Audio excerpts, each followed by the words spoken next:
दोस्तों खंड 4 में विद्यालय के प्रशासनिक कार्य में भागीदारी एवं रिपोर्ट तैयार करना है। इस खंड का मुख्य उद्देश्य है आप विद्यालय की निम्नलिखित गतिविधियों में भागीदारी कर यह समझ सके कि यह प्रशासनिक कार्य करने के कौशल क्या है। यदि आपको यह कार्य प्रभारी के रूप में दे दिया जाए तो आप इसे पूर्ण कुशलता से संपन्न कर सकें। अब प्रथम कार्य क्या है? प्रथम कार्य है दोस्तों कक्षाओं का आयोजन, प्लानिंग ऑफ क्लासेस। किसी भी विद्यालय में संपूर्ण शैक्षिक व्यवस्था उसके दिन भर की व्यवस्थित कक्षाओं के आयोजन पर टिकी हुई है। यदि यह प्रबंधन ढंग से हो सका तो विद्यालय सहज रूप से चलता है। यह निर्भर करता है समय सारणी के प्रभारी पर।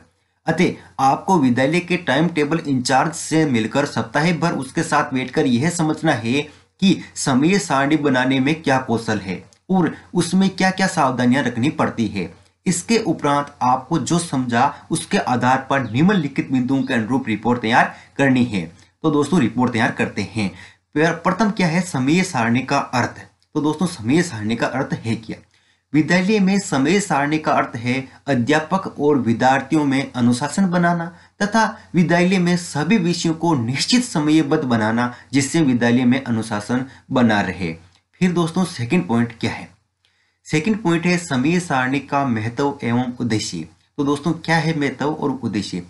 विद्यालय में समय सारणी से सभी अध्यापक समय पर अपनी कक्षा में कालांश नियमित ले सकें, विद्यार्थियों को समय सारणी के द्वारा अध्यापन में अवरोध नहीं आता तथा वे समय समय पर अपनी सभी कालांश ले सके। तो दोस्तों ये है समय सारणी का महत्व और उद्देश्य। आगे बढ़ते हैं। तो दोस्तों तीसरा पॉइंट हमें दे रखा है कि समय सारणी निर्माण के प्रमुख कौशल। तो दोस्तों क्या है समय सारणी निर्माण के प्रमुख कौशल? समय सारणी का निर्माण करने से पहले कठिन विषयों को बच्चों को मध्याह्न से पहले लगाने चाहिए जिससे बच्चों को पढ़ने में ज्यादा परेशानी ना हो, और सरल विषयों को मध्याह्न के बाद रखना चाहिए जिससे बच्चे आसानी से पढ़ सके। यह है समय सारणी निर्माण में प्रमुख हमें कौशल रखना चाहिए। अगली पॉइंट क्या है? समय सारणी निर्माण की प्रमुख सावधानियां। सावधानियां क्या क्या हो सकती है? समय सारणी के निर्माण में हमें अनेक सावधानियों का ध्यान रखना चाहिए जिससे बच्चों को पढ़ने में समयबद्धता बनी रहे। कठिन विषयों को पहले तथा सरल विषयों को बाद में रखा जाना चाहिए जिससे पढ़ने में आसानी हो। ठीक है दोस्तों आगे बढ़ते हैं। आपके द्वारा सीखे गए समय सारणी का प्रारूप।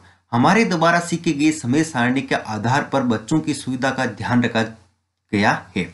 इसमें कक्षा विवरण है, कालांश विवरण है, समय विवरण है इत्यादि। ठीक है दोस्तों। अब 6 पॉइंट क्या है? सारांश। सारांश में हम क्या लिखेंगे? इस प्रकार से हम कह सकते हैं कि समय सारणी विद्यालय के कार्यक्रमों एवं गतिविधियों को सुचारू रूप से चलाने में सहायता प्रदान करती है। समय सारणी विद्यालय में महत्वपूर्ण होती है जो सभी अध्यापकों का अपने अध्ययन को उचित समय पर कराने के लिए प्रेरित करती है। इस प्रकार समय सारणी का विद्यालय में अत्यंत महत्व है। इसके माध्यम से ही विद्यालयों का नियमित कार्य संचालन संभव है। ओके दोस्तों, अब द्वितीय कार्य क्या है? द्वितीय कार्य है दोस्तों रिकॉर्ड और फाइलों का संधारण, रिकॉर्ड कीपिंग फाइल मेंटेनेंस। विद्यालय की शैक्षिक एवं प्रशासनिक गतिविधियों को संचालित करने हेतु विभिन्न रिकॉर्ड रखने होते हैं।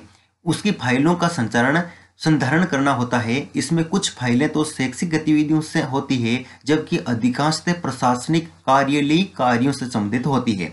उन रिकॉर्ड को कैसे तैयार किया जाता है, उनकी क्या नियमबाजी होती है, उन पर कैसे लिखा जाता है, टिप्पणी कैसे की जाती है, यह एक अध्यापक को आना चाहिए। आप इन सभी रिकॉर्ड की जानकारी प्रभारी से चर्चा करके प्राप्त कर सकते हैं और प्रत्येक रिकॉर्ड के बारे में संक्षिप्त रिपोर्ट निम्नलिखित बिंदु के अनुरूप लिख सकते हैं। अब रिकॉर्ड का नाम। तो दोस्तों देखिए क्या लिखना है। विद्यालय में उपस्थित सभी रिकॉर्ड में से हम यहाँ छात्र उपस्थिति पंजिका का यहाँ उल्लेख कर रहे हैं जो विद्यालय का एक महत्वपूर्ण रिकॉर्ड है। इसमें छात्रों की उपस्थिति व अनुपस्थिति को देखा जा सकता है। ठीक है दोस्तों आगे बढ़ते हैं। सेकंड पॉइंट क्या है? रिकॉर्ड की विद्यालय में महत्ता। छात्र उपस्थिति पंजिका द्वारा हम सभी कक्षाओं में उपस्थित विद्यार्थियों की संख्या को जान सकते हैं। मध्याह्न में भोजन तैयार करने के लिए छात्रों की संख्या इस उपस्थिति पंजिका से ज्ञात कर ली जाती है। ठीक है दोस्तों आगे बढ़ते हैं। रिकॉर्ड की संधारण प्रक्रिया। प्रत्येक समूह छात्र उपस्थिति पंजिका से छात्र उपस्थिति रजिस्टर द्वारा विद्यार्थियों की संख्या इस पंजिका में लिख दी जाती है। इस पंजिका के माध्यम से प्रत्येक कक्षा के छात्रों की संख्या का निरीक्षण प्रधानाचार्य जी द्वारा कर लिया जाता है तथा यहाँ सूचित कर दिया जाता है कि आज इतने विद्यार्थियों का मध्याह्न बनाना है। ठीक है दोस्तों, अब आगे बढ़ते हैं।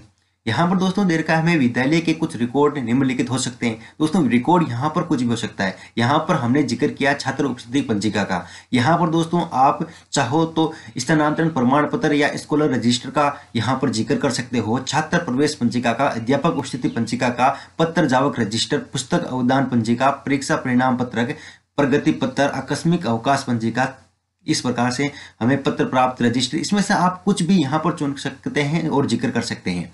अब दोस्तों हम एक एक करके आगे बढ़ते हैं। दोस्तों देखिए कि टीसी फॉर्म स्कॉलर रजिस्टर यानी कि स्थानांतरण प्रमाण पत्र स्कॉलर रजिस्टर किस प्रकार से तैयार किया जाता है वो हमें यहाँ पर सीखना है। तो दोस्तों देखिए यहाँ पर क्या है, सीरियल नंबर यानी क्रमांक, डेट ऑफ एडमिशन यानी प्रवेश की दिनांक यानी कि उस छात्र ने प्रवेश कब किया है विद्यालय में। ठीक है, डेट ऑफ लिविंग यानी कि परित्याग दिनांक यानी कि कब उसने छोड़ा है। ठीक है, फिर स्कॉलर नंबर यानी कि परित्याग का कारण क्या है, तो दोस्तों वो हमें यहाँ पर लिखना है। ठीक है, यहाँ पर हम इस टीसी का जो स्कॉलर नंबर है, स्थानांतरण प्रमाण पत्र है, वो यहाँ पर हम लिख सकते हैं। ठीक है दोस्तों, अब देखिए कि यहाँ पर आप जो भी किसी भी विद्यार्थी का यहाँ पर लिख सकते हैं। आप अपने इच्छा अनुसार कुछ भी डेट लगा सकते हैं, यानी कि कब प्रवेश किया है, कब परित्याग दिया है और क्या कारण हो सकता है परित्याग का। ठीक है दोस्तों, अब रिकॉर्ड भी इसमें क्या लिखना है, यहाँ पर देखिए छात्र छात्रा का नाम, जाति तथा धर्म लिखना है। यहाँ पर जन्म दिनांक, यहाँ पर प्रवेश के समय आयु व दिनांक यानी कि कितने वर्ष का है और कितने माह का है प्रवेश के समय। ठीक है, फिर यहाँ पर माता पिता या अभिभावक का नाम, धंधा तथा स्थायी पता यानी कि दोस्तों माता पिता का नाम लिखना है और उनका क्या व्यवसाय है और उनका पता क्या है वो हमें यहाँ पर लिखना है। फिर दोस्तों यहाँ पर है पिछले विद्यालय का नाम जहाँ छात्र ने अध्ययन किया है उसका नाम, यदि कि दोस्तों अगर उसने पिछले कई विद्यालय में पढ़ा नहीं है, सीधा ही अपने ही विद्यालय में आया है पढ़ने के लिए स्टार्टिंग से यानी कि पहली कक्षा है, तो दोस्तों हमें यहाँ पर लिखना है आरटीई एक्ट के तहत प्रवेश। फिर दोस्तों अंतिम कक्षा उत्तीर्ण की, कितनी अंतिम कक्षा उत्तीर्ण की उस हिसाब से यहाँ पर हमें फिल करना है। विवाह की स्थिति यदि हुआ हो तो यहाँ पर हमें लिखना है। फिर दोस्तों यहाँ पर है date of birth in word यानी कि जन्म तिथि शब्दों में, तो दोस्तों यहाँ पर जो जन्म तिथि है उस विद्यार्थी की वो हमें यहाँ शब्दों में लिखनी है। फिर दोस्तों रिकॉर्ड से क्या कहता है, इसमें दोस्तों हमें कक्षा यानी कि जो जो कक्षा हमारे विद्यालय में पढ़ी है उसने, उसका हम यहाँ पर जिक्र करेंगे। फिर दोस्तों यहाँ पर उसने किस दिनांक से प्रवेश किया है उस हिसाब से, फिर दोस्तों कक्षा पास करने की तिथि यहाँ पर हम लिखेंगे। फिर कुल कार्य दिवस यानी कि उसने कुल कितने दिन तक यहाँ पर रहा हो यानी कि पढ़ा हो। ठीक है, उस हिसाब से हमें कुल कार्य दिवस लिखने हैं। यहाँ पर उपस्थिति दिवस लिखने हैं यानी कि उसने कितने दिन तक उपस्थित रहा। ठीक है दोस्तों, उस हिसाब से लिखना है। और कक्षा में कुल कितने छात्र थे उसका भी यहाँ पर जिक्र करना है। फिर यहाँ पर अंतिम परीक्षा में छात्र का स्थान क्या कर रहा है वो हमें यहाँ पर जिक्र करना है।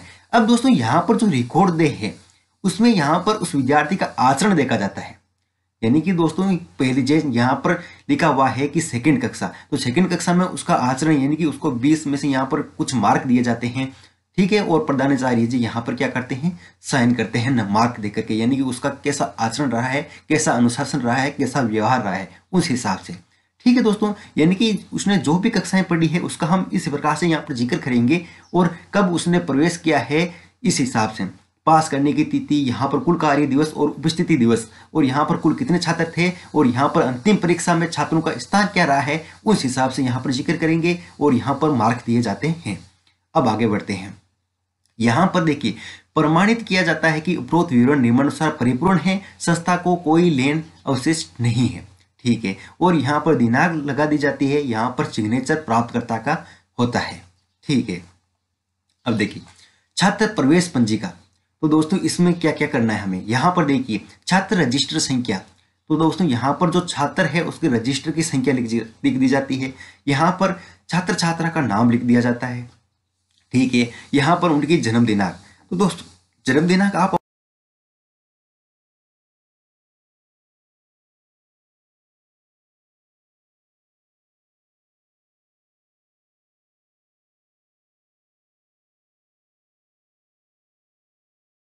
7 इसी प्रकार से भी लिख सकते हैं। लेकिन दोस्तों जगह थोड़ी सी छोटी है, यानी कि हमें जो जगह दे रखी है वो थोड़ी सी कम है, इसलिए इस प्रकार से लिख दिया जाता है।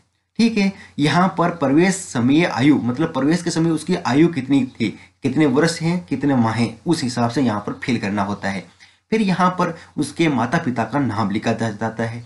यहाँ पर माता पिता संरक्षक का व्यवसाय क्या है वो लिखा जाता है, यानी कि वो क्या धंधा करते हैं।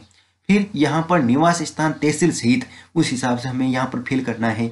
यहाँ राजस्थान में कितने समय से वो रहता है वो यहाँ पर हमें जिक्र करना है। यहाँ पर जाति व उनका धर्म। तो दोस्तों यहाँ पर आप ये जो है वो अपने विद्यालय में, यानी कि जहाँ भी आपकी इंटर्नशिप कंप्लीट हुई है वहाँ पर दोस्तों जा करके ये थोड़ा सा आप बायोडाटा वहाँ से एक गेन करके एकत्रित करके वहाँ पर लिख सकते हैं। ठीक है दोस्तों, अब देखिए ये तो फाइल इस प्रकार से हम कंप्लीट कर लेंगे। फिर आगे बढ़ते हैं। तो यहाँ पर दोस्तों ये जो पेज है वो इसके जस्ट आगे का है, यानी कि दोस्तों नाम तो यही है, इसके आगे का थोड़ा सा जिक्र है। ठीक है, तो देखिए यहाँ पर देखिए नई नाम विद्यालय जिसमें वह पहले पढ़ा हो, यानी कि जो विद्यार्थी पहले किसी विद्यालय में पढ़ा हो उसका हमें यहाँ पर जिक्र करना है। यहाँ पर प्रमाण पत्र संख्या एवं दिनांक यहाँ पर हमें लिखनी है। फिर दोस्तों यहाँ पर कक्षा की बात करते हैं, कौन सी कक्षा उत्तीर्ण की है। तो दोस्तों देखिए कि यहाँ पर भर्ती और उत्तीर्ण होने का दिनांक, यानी कि कौन सी कक्षा में भर्ती हुआ है और कौन सी दिनांक है, यानी कि दोस्तों जो ये विद्यार्थी था पहला, जैसे कि यहाँ पर दोस्तों देखिए कि उर्मिला ये स्टूडेंट है, तो दोस्तों इसने इसकी जन्म दिनांक तो ये है। इसके आगे का प्रोसेस है कि दोस्तों उसने कब प्रवेश किया है, यानी कि उसने 7th क्लास में, यानी कि 6th क्लास में यहाँ पर प्रवेश किया है, तो उसके प्रवेश की दिनांक क्या है, यानी कि 1/7/18। उस हिसाब से हमें क्या करना है, यहाँ पर लिखना है इस प्रकार से। फिर दोस्तों आती है पुरानी प्रवेश संख्या, यदि छात्र फिर से भर्ती हुआ है, यदि कि एक बार फिर से भर्ती हुआ है तो पुराने प्रवेश की हमें यहाँ पर संख्या दर्ज करनी है। ठीक है, फिर पुनः प्रवेश किया है तो पुनः प्रवेश शुल्क कितना है वो हमें यहाँ पर लिखना है। फिर पाठशाला त्याग का कारण क्या है और दिनांक यहाँ पर लिखनी है। यदि स्थानांतरण प्रमाण पत्र दिया हो तो उसकी क्रम संख्या और दिनांक यहाँ पर लिखनी है। फिर यहाँ पर स्थानांतरण प्रमाण पत्र शुल्क कितना है वो लिखना है और विशेष विवरण अगर हो तो यहाँ पर लिखना है। ठीक है, इस प्रकार से हमें इस प्रारूप को फिल करना है। ठीक है दोस्तों, आगे बढ़ते हैं।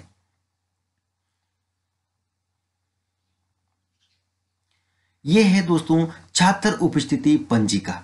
अब दोस्तों यानी कि छात्रों की अटेंडेंस किस प्रकार से ली जाती है, तो दोस्तों देखिए यहाँ पर ऊपर लिखा जाता है कक्षा क्लास, यहाँ पर वर्ग यानी कि ये अर्ग कक्षा के सेशन किए हुए हैं A B C इस प्रकार से, तो वो यहाँ पर लिखना है। इस पत्र की कुल कोष्टक पूर्ति अध्यापक को स्वयं अपने हाथ से करनी चाहिए। ठीक है, अब देखिए यहाँ पर तो है सीरियल नंबर, यहाँ पर है छात्र रजिस्टर संख्या, ठीक है, यानी कि कौन कौन से रजिस्टर है उसके क्रमांक, और यहाँ पर छात्र छात्रा का नाम। ठीक है दोस्तों, फिर देखिए यहाँ पर ये जो है वो दिवस के हिसाब से, यानी कि 1 2 3 4 5 6 7 8 इस प्रकार से। और यहाँ पर दोस्तों क्या होता है, प्रत्येक दिन की 2 अटेंडेंस लगती है, 2 उपस्थिति दर्ज होती है, 1 और 2, यानी कि मध्याह्न से पहले और मध्याह्न के बाद। ठीक है, फिर यहाँ पर हमारा भरने का पैटर्न कुछ भी हो सकता है, यानी कि दोस्तों हम प्रेजेंट एब्सेंट उस प्रकार से भी भर सकते हैं, या फिर 1 2 1 2 इस प्रकार से, और अगर नहीं आया तो रेड पेन से 0 इस प्रकार से हम फिल कर सकते हैं। दोस्तों ये जो पैटर्न है ये हमारा अपना अपना अलग अलग पैटर्न होता है। हम चाहे तो यहाँ पर प्रेजेंट इस प्रकार से भी लिख सकते हैं। ठीक है, अब देखिए अगर कोई अवकाश है तो दोस्तों अवकाश के प्रकार से दर्शाया जाता है। यहाँ पर दोस्तों अगर रविवार है तो रविवार को इस प्रकार से दोनों कॉलमों में, यानी कि मध्याह्न से पूर्व और मध्याह्न के बाद। छुट्टी है यानी कि अवकाश है तो दोस्तों यहाँ पर लिख दिया रविवारी अवकाश। अगर दोस्तों कृष्ण जन्माष्टमी यानी कि कोई भी अवकाश हो और वो अवकाश किस वजह से है उसका भी नाम दर्ज किया जाता है, ताकि पता चले कि यहाँ पर क्या हुआ है, किस कारण से यहाँ पर अवकाश रहा है। ठीक है दोस्तों, फिर देखिए कि ये इस प्रकार से अटेंडेंस ली जाती है। ठीक है, अब आगे बढ़ते हैं, इसमें और क्या क्या फिल करने हैं।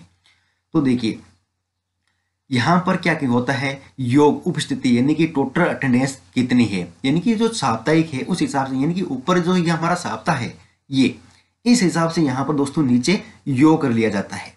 ठीक है ना, यानी कि कितने कितने छात्र उपस्थित थे, कितने एब्सेंट थे, उस हिसाब से हमें घटा करके लिखना है। फिर योग उपस्थिति यानी कि कुल योग कितनी उपस्थिति है उस हिसाब से लिखना है। यानी कि दोस्तों अनुपस्थित कितने हैं, योग यहाँ पर तो उपस्थिति का योग है, यहाँ पर योग है अनुपस्थिति का यानी कि एब्सेंट का। ठीक है, फिर यहाँ पर लघु हस्ताक्षर कक्षा अध्यापक के। ठीक है, फिर यहाँ पर क्या करना है, योग छात्र संख्या के। ठीक है, यानी कि कितने कितने छात्र थे यहाँ पर। फिर देखिए कि नीचे और क्या फिल करना होता है, कुल छात्र संख्या। तो कुल छात्र संख्या में छात्र कितने हैं और छात्रा कितनी है और योग कितना है वो यहाँ पर फिल करना है। फिर अनुसूचित जाति यानी कि एससी छात्र कितने हैं, छात्रा कितने हैं, योग यहाँ पर। अनुसूचित जनजाति एसटी छात्र कितने हैं, छात्रा कितने हैं, यहाँ पर योग। पिछड़ी जाति ओबीसी के छात्र कितने हैं, छात्रा कितने हैं, योग। सामान्य वर्ग के छात्र कितने हैं, छात्रा कितने हैं, योग। इस हिसाब से। और दोस्तों अगर हम चाहें तो माह के प्रथम दिवस की संख्या लिख सकते हैं, माह के प्रविष्ट संख्या, माह के नाम और माह के अंतिम दिवस की संख्या। इस प्रकार से हमें यहाँ पर फिल करना होता है। अब आगे बढ़ते हैं। तो दोस्तों देखिए कि यहाँ पर ये जो पेज है वो जस्ट इसके आगे का पेज है, यानी कि नाम तो वही है दोस्तों, जो विद्यार्थियों छात्र छात्राओं के नाम है वो तो वही है, इसके आगे का जस्ट प्रोसेस है। इसमें दोस्तों यहाँ पर लिखा होता है मास, यानी कि कौन से महीने की ये अटेंडेंस है। ठीक है, फिर दोस्तों यहाँ पर देखिए कि जो भी रविवार होता है उसके ऊपर यहाँ पर हम गोला लगा देते हैं, मार्क लगा देते हैं, ताकि हमें पता चले कि कौन कितनी कितनी छुट्टियां हैं, आसानी से ऊपर देखते ही पता चल जाए। ठीक है, तो यहाँ पर अवकाश तो मैंने आपको बता ही दिया किस प्रकार से दर्शाना है, किस प्रकार से अटेंडेंस लगानी है। फिर दोस्तों यहाँ पर अटेंडेंस का औसत भी ज्ञात कर लिया जाता है। ठीक है, फिर देखिए इसमें और क्या लिखना है, हस्ताक्षर कक्षा अध्यापक के, हस्ताक्षर जांचकर्ता के और हस्ताक्षर संस्था प्रदान के यहाँ पर लिखने हैं। यहाँ पर दोस्तों आयु के अनुसार छात्र छात्राओं का वर्गीकरण भी कर सकते हैं। 6 से 11 वर्ष के छात्र कितने हैं, छात्र कितने हैं, योग कितने हैं, 11 से 12 वर्ष, 14 से 17 वर्ष, 17 वर्ष से ऊपर। इस प्रकार से यहाँ पर दोस्तों इस माह की औसत उपस्थिति कितनी है वो हमें यहाँ पर ज्ञात करके लिखनी है। यानी कि दोस्तों कितने छात्र उपस्थित थे, कितने नहीं थे, उसका उपस्थिति प्रतिशत कितना है वो हमें यहाँ पर निकाल करके दर्ज करना है।